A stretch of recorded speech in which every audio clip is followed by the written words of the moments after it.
Alhamdulillahilladzi amarna bidzikrihi. Asyhadu an la ilaha illallah wa asyhadu anna Muhammadan abduhu wa rasuluh. Allahumma shalli ala sayyidiz zakirin Sayyidina Muhammad wa ala alihi wa ashabihi wa li baitihi wa dzurriyyatihi ajma'in. Jemaah subuh yang diberkahi Allah, kita masuk ke bab az-zikr.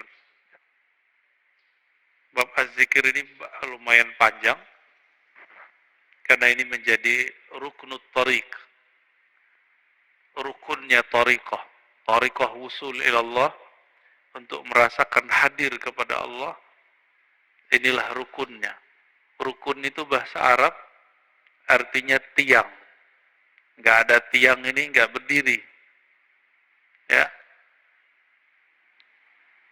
Sebenarnya apa arti daripada zikir?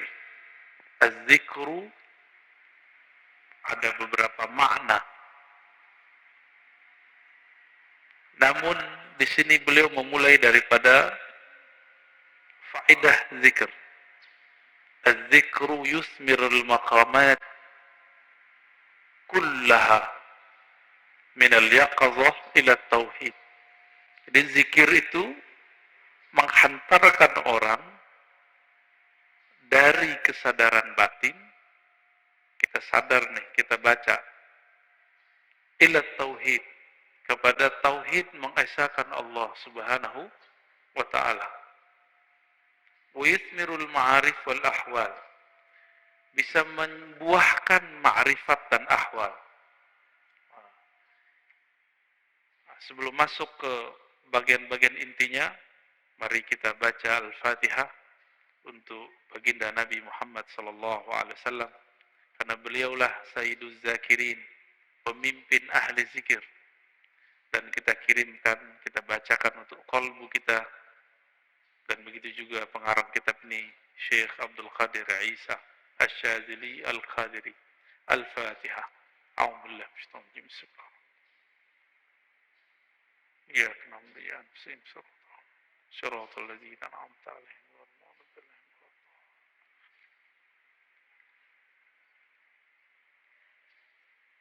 Di dalam hadis Imam Muslim dikatakan, kana Rasulullah sallallahu alaihi wasallam yadhkurullaha fi kulli ahyani, ala kulli ahyani. Rasulullah itu selalu zikir setiap hin. Apa arti hin? Hin artinya saat, waktu. Setiap saat, setiap detik, detik per detik, baginda Nabi Muhammad sallallahu alaihi wasallam selalu mengingat Allah. Inilah yang diwariskan oleh ulama sufi. Karena kita tidak sanggup berzikir setiap nafas, naik turun, maka dibuatlah zikir pagi sore. Berdasarkan ayat wasabbihuhu bukratan wasila, dan bertasbihlah pagi dan sore. Lalu kemudian dilatihlah qalbu menyebut nama Allah, dimulai dari 100, naik 500, naik 1000, itu latihan. Angka-angka itu cuma latihan, bukan riya. Orang berzikir dengan angka bukan riya, itu cuma latihan. Puncaknya nanti tidak pakai angka lagi. Tapi kapan kita zikir tanpa pakai angka? Kalau sudah menjadi pewaris Rasulullah sallallahu alaihi wasallam. Malaikat-malaikat Allah dari awal dicipta sampai sekarang itu mereka cuma mengamalkan 1 atau 2 zikir. Jadi ada malaikat yang zikirnya cuma subhanallah, ada yang subhanadzil izzati wal jabarut, ada yang zikirnya cuma Allahu akbar, ada yang zikirnya cuma la ilaha illallah. Itu malaikat dan gak putus. Maka di saat seseorang berzikir sebanyak-banyaknya, di saat itu sisi malaikatnya muncul. Malaikat tidur enggak? Enggak. Malaikat lalai? Enggak. Malaikat makan? Enggak. Makanya orang-orang yang sudah ahli zikir ini, makannya bisa berkurang. Tidurnya bisa berkurang. Karena dia sudah mirip dengan malaikat. Nah, itu namanya ahwal malakiyah. Ahwal malaikat. Tapi ini nggak boleh lama-lama. Bisa mati dia. Tubuh ini tubuh insan, tubuh bashar. Mesti dikembalikan kepada basyariah. Manusia butuh makan. Manusia perlu tidur. Maka Nabi SAW ketika melihat sahabat-sahabat beliau kedapatan ahwal ini, maka beliau mengatakan, ana atqakum, aku yang lebih bertakwa, tapi aku masih tidur, aku masih nikah, masih bekerja. Ya. Jadi kalau ada orang merasakan ahwal seperti ini, itu nggak boleh lama-lama. Dia harus punya guru, mursyid yang akan membimbing dia untuk masuk ke ranah berikutnya. Ya.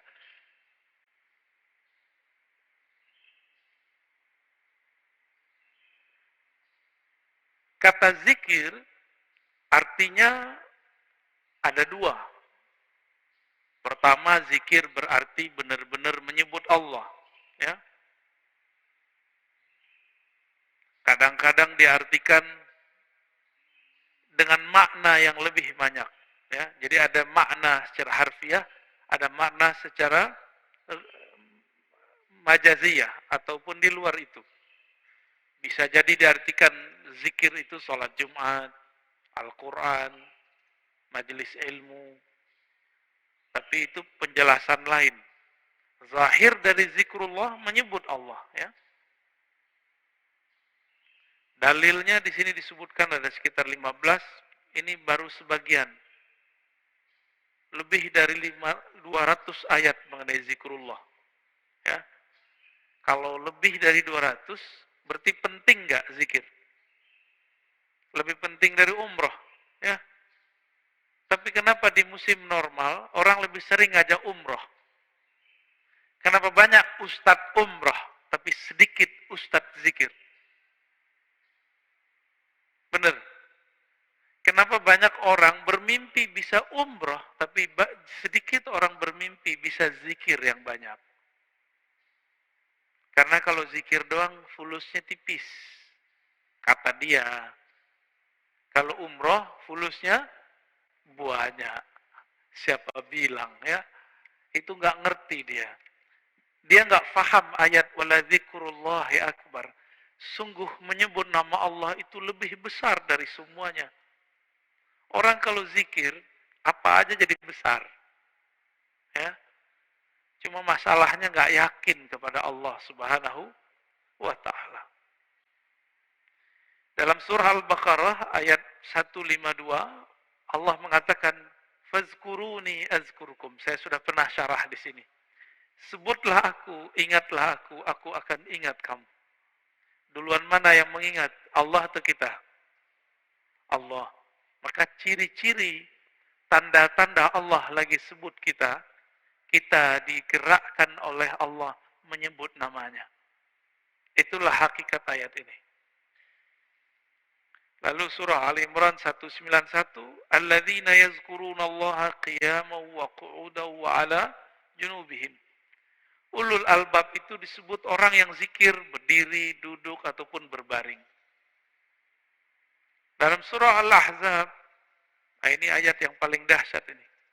Ayat ini sering digunakan tidak pada tempatnya untuk membantah orang zikir dengan angka. Ya ayyuhalladzina amanu dzkurullaha dzikran katsira. Wahai orang beriman, sebutlah Allah sebanyak-banyaknya. Ingatlah Allah sebanyak-banyaknya. Apakah ini dalil melarang menyebut dengan angka? Enggak.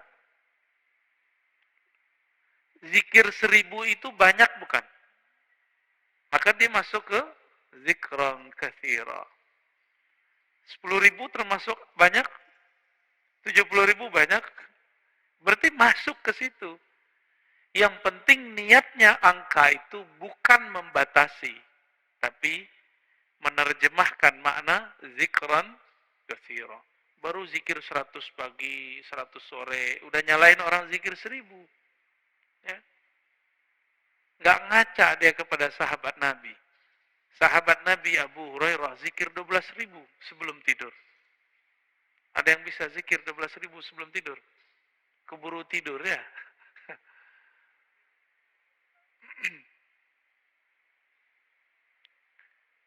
Ada surat Ar-Ra'd ayat 28. Ala bidzikrillah tatmainnul qulub. Ketahuilah hanya dengan menyebut Allah, kalbu bisa tenang. Jadi antum mau belajar apa aja, itu kalbu nggak akan tenang. Jadi orang kalau hijrah, tidak hijrah zikrullah, nggak akan mendapatkan kedamaian kalbu. Oleh karena itu, bagi saya, berdasarkan ayat-ayat ini kan banyak ayatnya tadi. Belajar zikir itu bukan sunnat, tapi wajib. Ya, belajar zikir itu sunnat, salah itu. Belajar zikir itu wajib. Kenapa disebut wajib? Allah mengatakan, aqimis salata li dzikri. Dirikan salat untuk mengingatku. Salat wajib enggak? Wajib. Supaya kita dari awal takbir sampai assalamualaikum connect kepada Allah Subhanahu wa taala, maka yang dilatihkan apa? Gerakan yang bagus atau zikir yang mantap? Apa yang dilatihkan? Dirikanlah sholat untuk mengingatku. Berarti yang dilatihkan apa? Mengingat Allah yang dilatihkan. Jangan sibuk masalah ini wajah tu atau enggak pakai ini. Enggak khusyuk antum ntar, malah kusut nanti. Jangan sibuk masalah usoli bid'ah atau tidak bid'ah. Enggak khusyuk nanti. Oh ini kan ilmiah. Ilmiah itu bagian akal. Kalau sholat pakai kolbu. Jadi kita nggak ada debat lagi kalau sholat. Antum mulai sholat debat. Wah imamnya jahar nih bismillahnya. Kata mazhab ini ngaji lagi sholat. Ya, pengajian dia lagi sholat. Kuliah aja kali ya. Imamnya kunut. Debat lagi di hatinya. Kunut itu menurut imam ini bid'ah. Ngapain? Sholat itu bukan lagi berdebat. Sholat itu menikmati santapan-santapan zikrullah. Ya. Jangankan itu. Muawiyah ibn al-Hakam al-Aslami. Ada orang bersin lagi sholat. Dia lagi sholat. Dia baca yarhamukallah. Gimana Pak? Boleh nggak? Kita lagi sholat. Ada orang bersin. Terus kita bilang yarhamukallah. Gimana? Gimana sholatnya? Masalahnya sahabat ini kan nggak semua ngerti fikih. Nabi lagi ngajarin. Lagi sholat, sahabat bentak dia.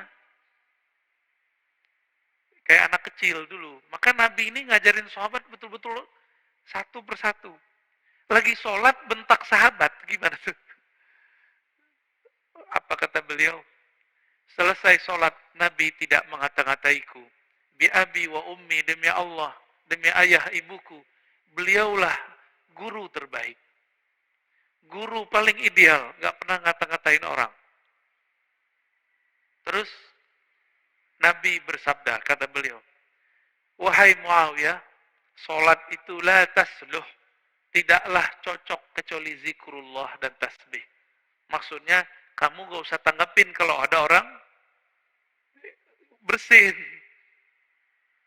Itu cuma nanggepin orang bersin, apalagi nanggepin orang kunut. Buat dalil lagi dalam hatinya ya. Wah, di mazhab gua nih gak ada nih. Gak angkat tangan ah. Debat, lagi sholat debat. Berdebat dengan diri sendiri. Ini kan kasihan. Ini tanda sholatnya, belajar sholatnya bukan dengan zikrullah. Belajar sholatnya dengan apa? Dengan nafsu pengen berdebat. Ya. Kalau udah sholat, nggak ada debat. Nggak ada pengajian. Ya, ngaji nanti habis sholat atau sebelum sholat. Baik. Ini dalilnya banyak sekali ya. Berdasarkan ayat ini semua, Ibnu Abbas radhiyallahu taala anhuma mengatakan, yang dimaksud dengan ayat-ayat tadi, yazkurunallah fi adbaris salawat wa ghuduwan wa 'ashiyyan wa kullama istayqaza min naumih wa kullama ghada aw raha min manzilih dzakarallaha katsira. Yang dimaksud ayat-ayat tadi, zikir pagi sore, orang yang tidak lalai karena bisnis, yaitu mereka yang zikir ba'da salat, zikir ghuduwan wa 'ashiyyan, pagi dan sore, zikir saat bangun, zikir saat berangkat, zikir saat pulang. Jadi nggak ada waktunya kecuali zikrullah. Qala Mujahid, murid dari Ibnu Abbas mengatakan, seseorang nggak disebut ahli zikir hatta yazkurallaha qa'iman wa qa'idan wa muttaji'an. Sampai dia ingat Allah baik dalam keadaan duduk, berdiri ataupun tidur. Gimana caranya zikir dalam tidur, Pak? Udah ada yang nyoba belum? Ini aneh nih minum. Gimana cara zikir kalau lagi minum? Bismillah, itu zikir sebelum minum. Bismillah. Itu zikir sebelum minum. Lagi minum, zikirnya apa? Pusing kan? Nah, ini yang mau kita bahas nanti. Kita lagi makan, bisa nyebut nggak? Kan nggak bisa. Apa dong zikirnya?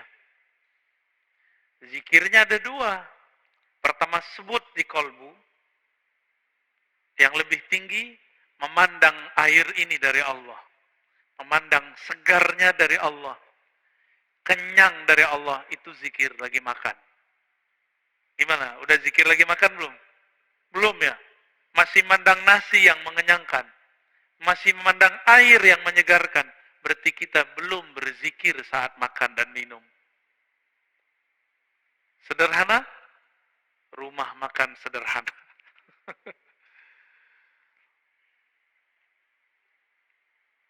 Imam Nawawi mengatakan ajma'al ulama ala jawaz zikr bil qalbi wal lisan lil muhdits wal junubi wal haidi wal nufasa. Ulama sepakat bahwa zikir itu dibolehkan dengan kolbu dan lisan, baik bagi yang berhadas, yang junub, yang haid, ataupun nifas. Kenapa? Ini kan zikir, sebenarnya zikir itu golnya di kolbu. Kolbu tidak pernah haid. Kolbu tidak pernah junub. Junubnya kolbu adalah lalai mengingat Allah subhanahu wa ta'ala. Benar, sering junub nggak antum? Makanya kita ini sering junub, Pak. Mandinya jarang. Ya. Makanya ketika masuk sholat, kita masih membawa junubul ghafalat. Junub lalai kepada Allah subhanahu wa ta'ala. Orang junub betah nggak masuk masjid? Berani nggak masuk masjid orang junub?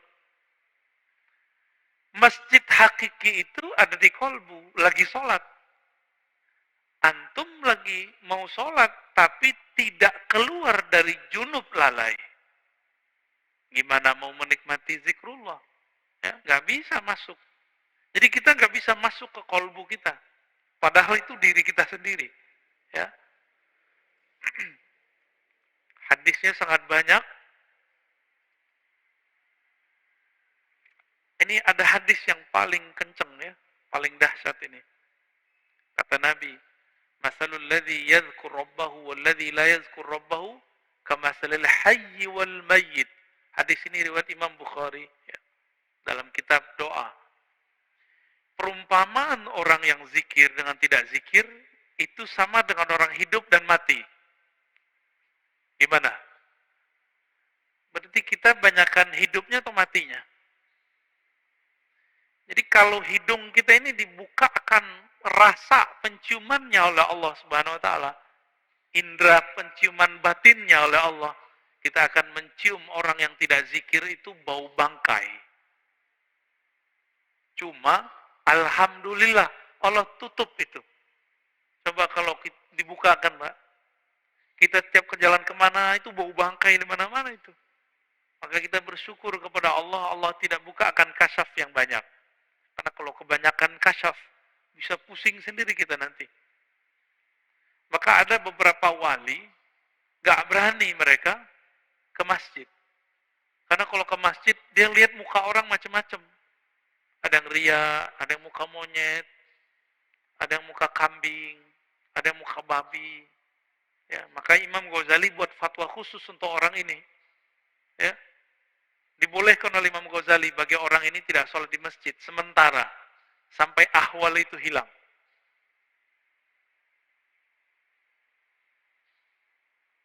Di hadis yang lain,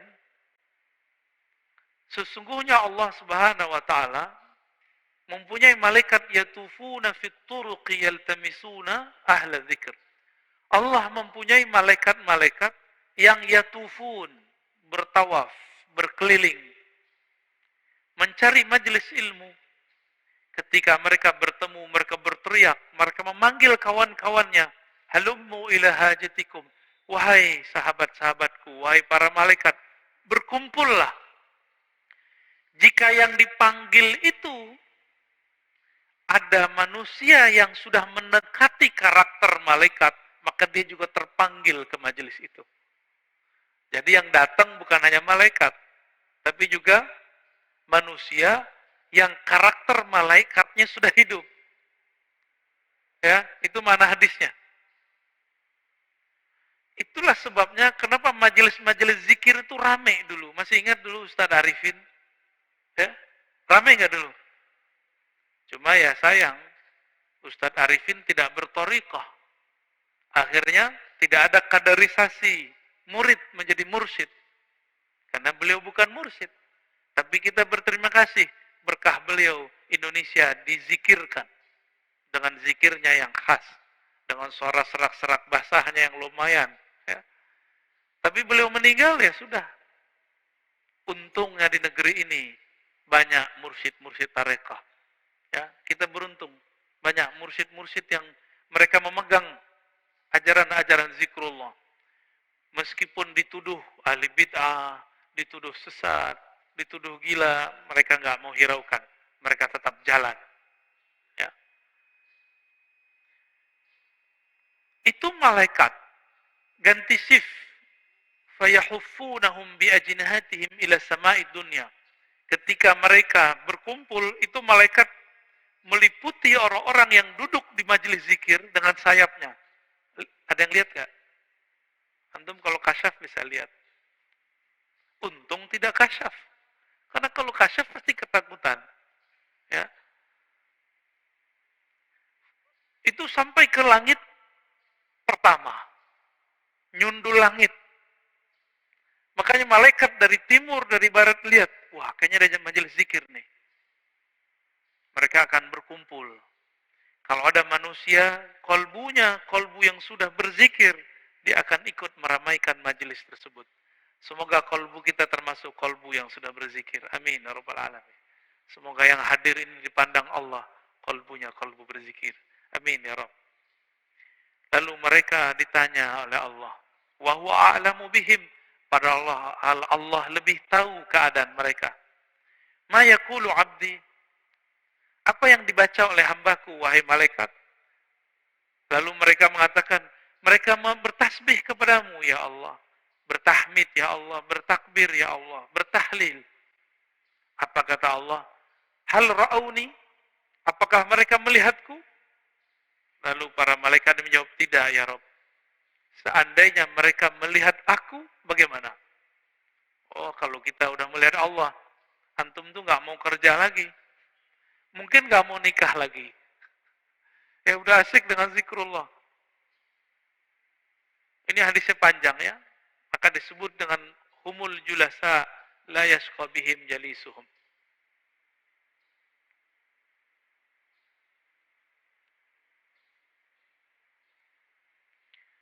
Di hadis Imam Tabarani, Abu Darda mengabarkan perihal hari akhir. Rasulullah SAW bersabda, nanti di hari kiamat, Allah akan bangkitkan beberapa kelompok manusia, wajahnya bercahaya. Fi wujuhim nur. Lalu ditaruh mereka di atas minbar-minbar yang terbuat dari lu'lu'. Yaghbituhumun nas, laisu bi anbiya wala syuhada. Mereka bukanlah nabi, mereka bukanlah syuhada. Faja a'rabiyun ala raqbatayhi faqala ya Rasulullah, hilhum lana na'rifhum. Lalu datang Arab Badui berani naja, wahai Rasulullah, siapakah mereka? Ceritakan kepada kami. Dijawab oleh Nabi, mereka itu dua karakternya. Satu, al-mutahabbuna fillah. Mereka saling mencintai dalam rahmat Allah. Dan yang kedua, yajtami'una ala dzikrillah. Mereka banyak di biladin syatta, di banyak negeri, kemanapun mereka berzikir kepada Allah Subhanahu wa ta'ala. Ini orang-orang begini nih. Nanti Nabi aja bingung. Wah, kok ada makhluk begini ya? Bercahaya. Ini hadisnya sangat banyak. Kita pendek aja ya.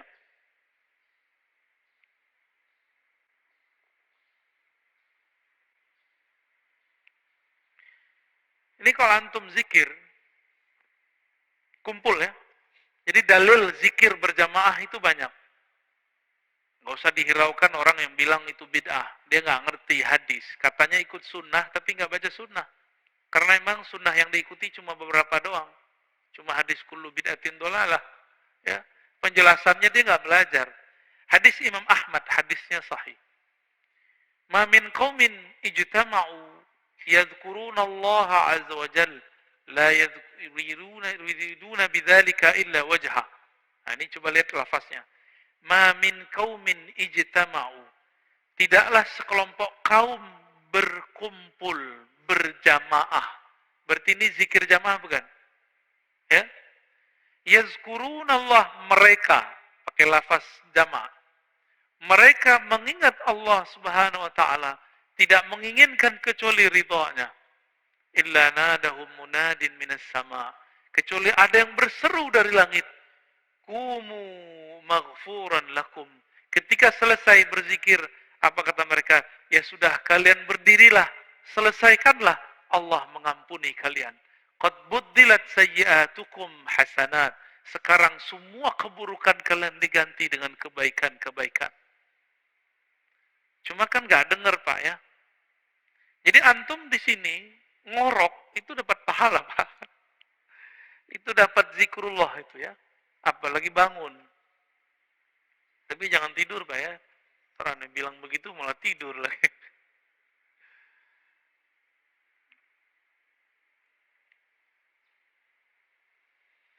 Sayyidina Ibn Abbas menyebutkan keutamaan zikir. Jadi di sini ada kaul-kaul ulama mengenai keutamaan zikir. Kalau sholat ada batasnya atau tidak terbatas? Sholat bisa kapan aja nggak? Bisa kapan aja? Boleh nggak sholat di WC? Boleh nggak sholat habis subuh sampai terbit matahari? Ini jangan ada lagi saya lihat Pak ya. Lagi taklim sholat syuruk. Itu jahil namanya. Ya, ini kita kasih tahu berulang-ulang.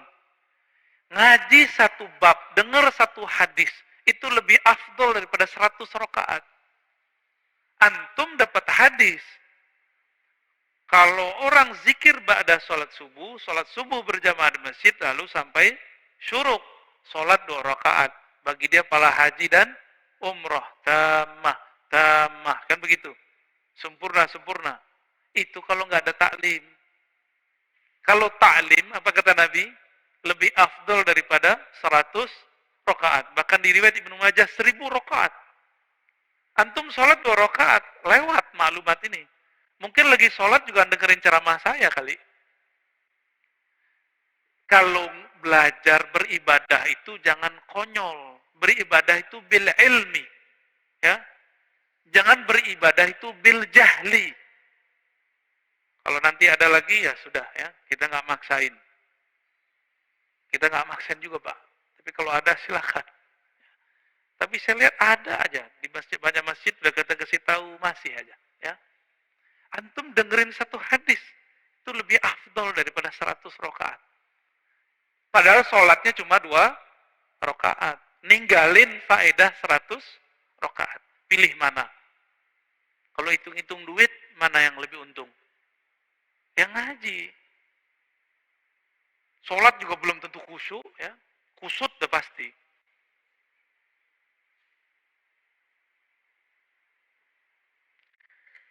Ibnu Abbas mengatakan, sholat itu ada batasnya. Tapi kalau zikir gak ada batasnya. Ya, sesuatu yang Allah wajibkan, tapi tidak ada batasnya, itulah zikrullah. Gak ada batasnya. Disebut zikran katsira. Waktu kita kan 3 aja. Duduk, berdiri, tidur. Benar nggak? Kalau lagi hidup nih, kalau udah meninggal, ya berbaring deh. Ya, di liang lahat. Jadi waktu kita 3 aja. Nah, surat An-Nisa 103, surat Ali Imran ayat 191, itu kan menyebutkan mereka, kalau di An-Nisa perintah, ya, fazkurullah. Kalau Ali Imran yazkurunallaha qiyaman, kan sama aja. Ingatlah Allah lagi berdiri, duduk dan tidur, berbaring. Waktu kita 3 aja, Pak. Jadi ayat ini oleh orang yang tidak paham dikira cuma, itu mah zikir cuma sebentar doang. Cuma 3 waktu. Padahal 3 waktu itu semua waktu kita. Semua waktu kita adalah berdiri, duduk, berbaring. Bapak naik mobil, duduk gak? Naik motor, duduk gak? Turun dari mobil, berdiri. Turun dari motor, berdiri. Istirahat, tidur, udah. Waktu kita cuma 3 aja. Antum baru paham ya? Lucu juga ya. Padahal ayat udah dibaca dari kecil. Bahwa waktu al-awqat salasah. Qiyaman, wa qu'udan, wa ittija'an. Lucu juga ya. Udah baca bertahun-tahun baru paham sekarang. Bahwa ternyata kita ini gak lepas dari 3 waktu itu. Saya lagi ngapain, Pak? Bapak lagi ngapain? Duduk. Berarti harusnya zikir ya. Zikirnya kita pagi ini zikir ngaji. Dan zikir ngaji lebih afdal daripada sholat sunat 100 rakaat.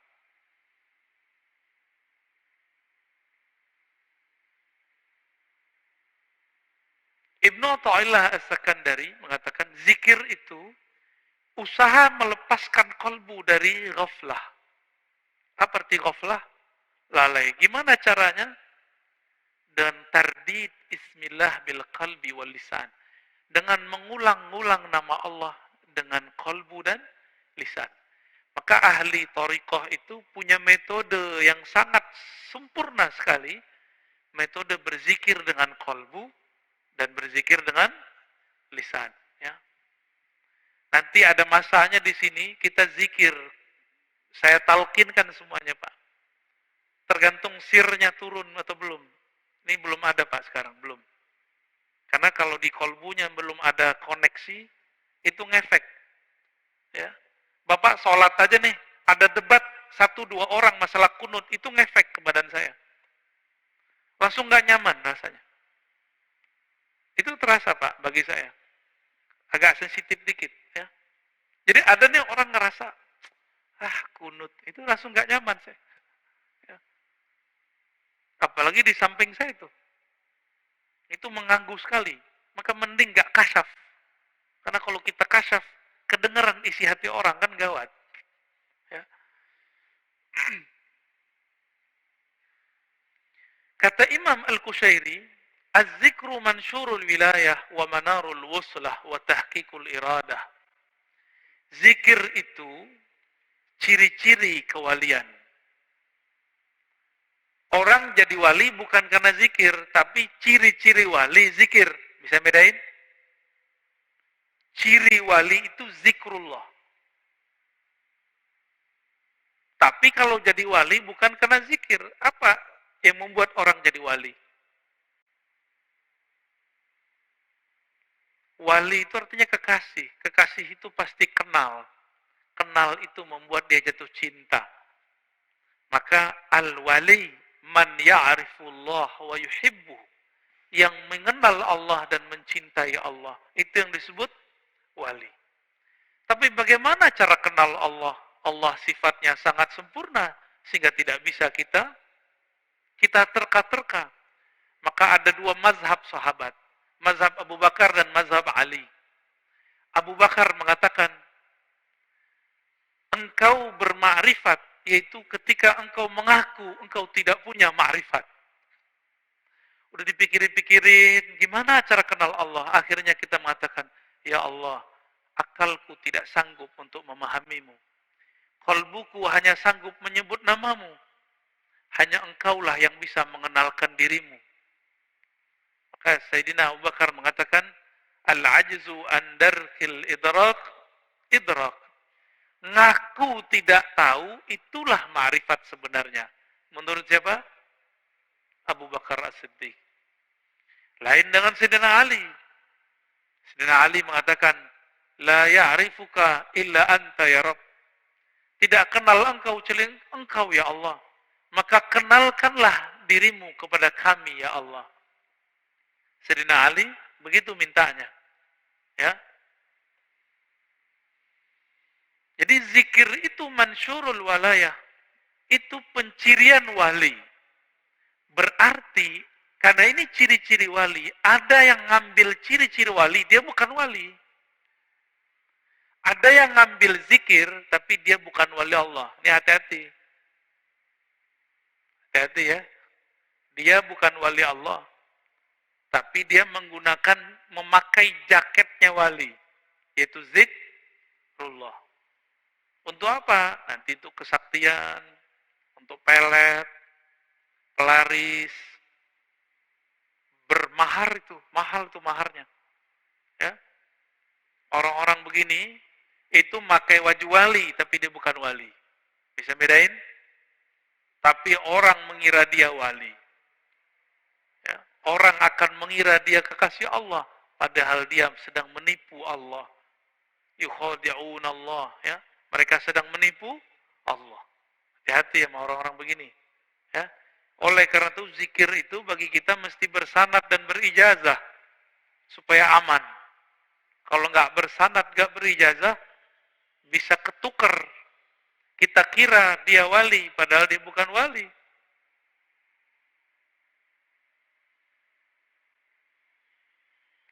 Ciri-ciri orang benar perjalanan ruhaninya, alamatu sihhatil bidayah, wa dilalatun nihayah. Ciri-ciri orang benar jalan ruhaninya, dia mulai dengan belajar zikir kepada ahlinya. Dan diakhiri dengan zikir pada penutupnya. Cuma beda. Orang kalau belajar zikir dari awal, biasanya di awal-awal rajin. Kalau orang sudah sampai, ini contoh, guru silat sama yang baru belajar silat beda nggak?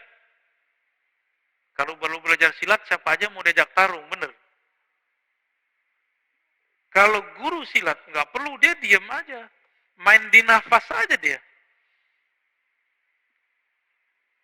Ngelihat langkah orang, udah tahu dia nih jawara apa enggak. Ya enggak? Tapi, kalau yang baru belajar silat gimana? Semua orang mau ditantangin sama dia. Ya. Sama lah begitu. Latihannya banyak. Kalau guru silat kan nggak perlu banyak latihan. Karena gerakan itu sudah di dalam dirinya. Maka, kalau ingin wusul kepada Allah, jangan mengikuti ahwal makomatnya guru. Tapi ikuti cara guru supaya bisa menjadi guru. Gimana cara beliau dulu? Beliau pasti dulu rajin berzikir. Ya. Ini maksud kalam beliau. Dan beliau mengatakan, Imam Kusyairi, az-zikru ruknun qawiyyun fit tariq. Ini yang saya sebutkan di depan. Zikir itu adalah rukun besar, rukun yang kuat yang membuat orang bisa bertahan menjalani jalan kepada Allah Subhanahu wa taala. Ini yang unik. Kenal Ibnu Qayyim enggak? Siapa Ibnu Qayyim?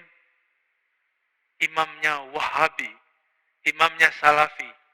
Ternyata dia di akhir hayatnya berbicara tentang tasawuf. Dalam kitabnya Al-Wabilus Shayyib, ya, halaman 52, di beberapa cetakan beda halaman, kata beliau, "Wala raiba anna al-qalba yasda' kama yasda'un nahas wal fiddah wa ghairuhuma wa jila'uhu bidzikr." Besi bisa karatan enggak? Bisa. Besi itu dulu atau kaca itu bisa karatan.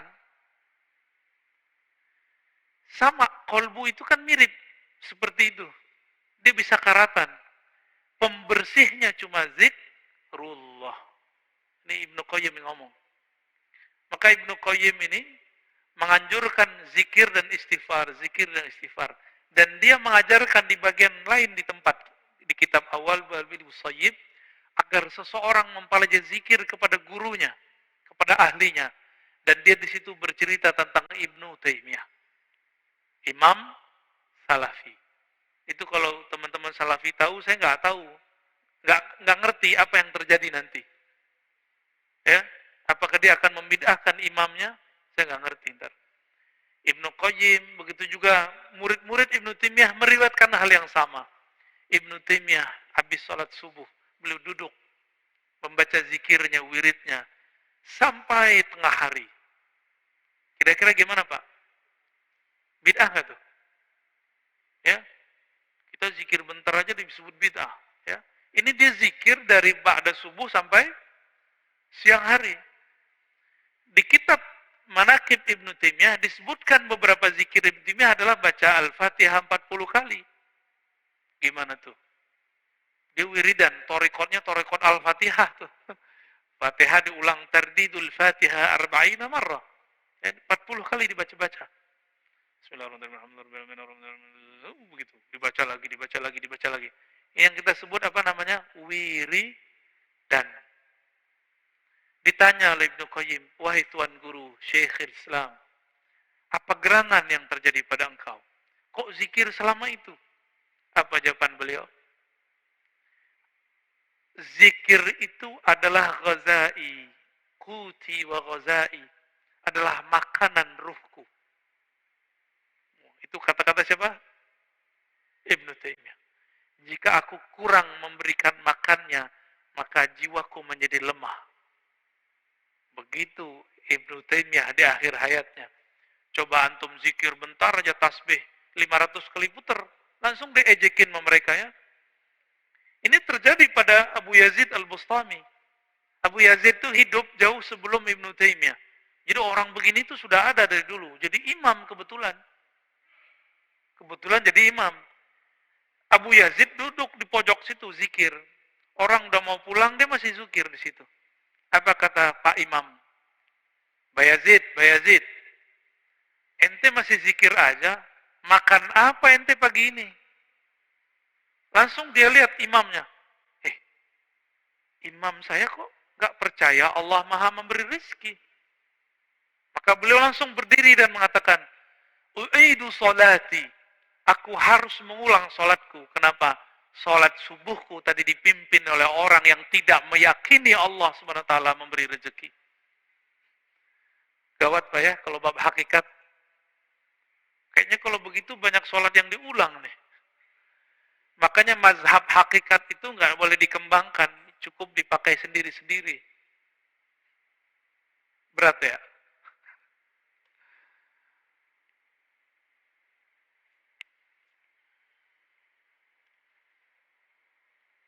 Jadi mau murid, mau guru, mau mursyid, mau salik, dia harus punya zikir. Cuma kalau murid, zikirnya kayaknya nguyuh, tahu nguyuh ya? Kayaknya berusaha gitu ya. Dan harus begitu. ngos-ngosan seperti kita baru latihan lari, kita ngos-ngosan. Tapi kalau orang sudah biasa lari gimana? Biasa aja, dia santai aja. Makanya mursyid itu zikirnya santai karena sudah di nafasnya. Kalau kita zikirnya baru di lidah. Makanya agak belepotan. Ya. Zikirnya masuk ngitung. Ya. Kalau mereka zikirnya bukan lagi menghitung, tapi mereka dihitung oleh Allah Subhanahu wa Ta'ala. Kalau tadi waktu 3, berdiri, duduk.